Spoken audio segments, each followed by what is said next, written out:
Joshua Smith.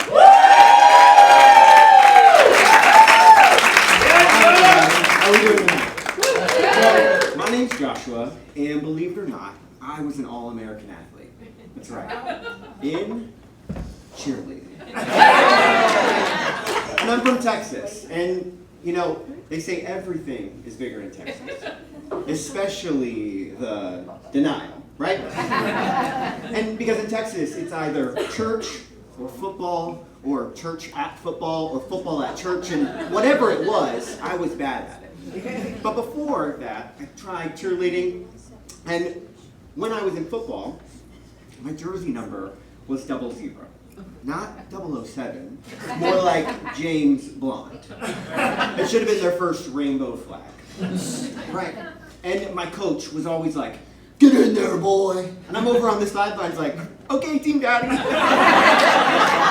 I wasn't tackling people, I was hyping them up. I thought I was the team morale. I'm over there, "You're doing amazing, sweetie, go get him!"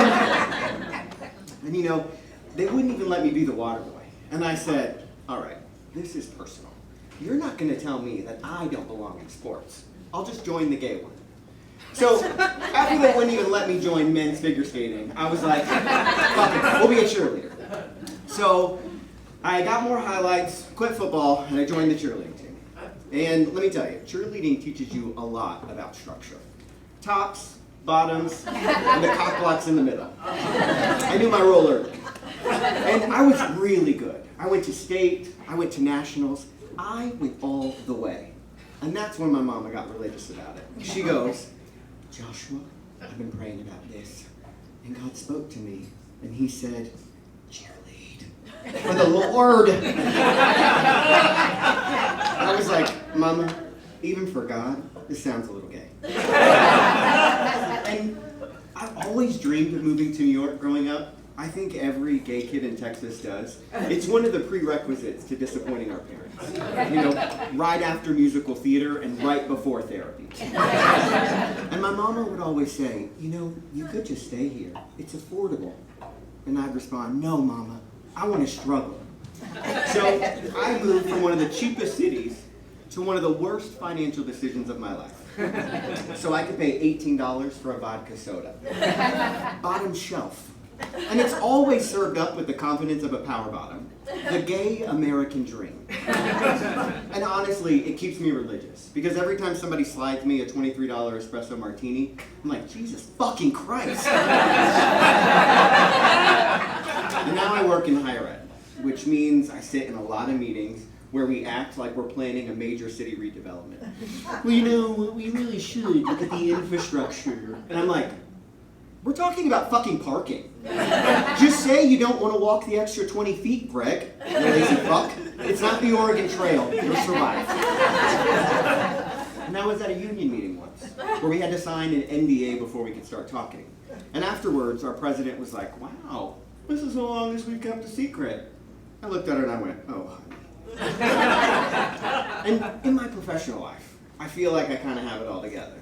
You know, I give guidance, I give support, but I go home and I immediately lose control.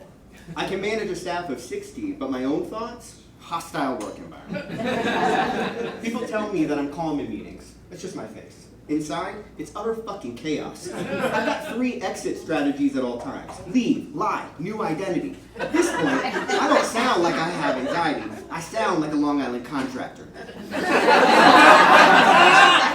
Yeah, get anxiety. It's structural. We're gonna get a wrecking ball. See you in 2 weeks, cash only. And I like to think of myself as mature, evolved, until I go to the movie theater. Because teenage girls, and let's be honest, the gays, they don't watch movies, they narrate them. Every time it's like, "Oh my God, he's so hot. Wait, are you seeing this? Yes, that's why we're fucking here." And all of a sudden, Jacob Elordi comes onto the screen, takes his shirt off, and suddenly, something has changed within me. It's my blood pressure, because I'm going full gay church camp. Yes, Lord, I receive. He has risen. Oh my God, so have I. Thanks everybody, my name's Doug.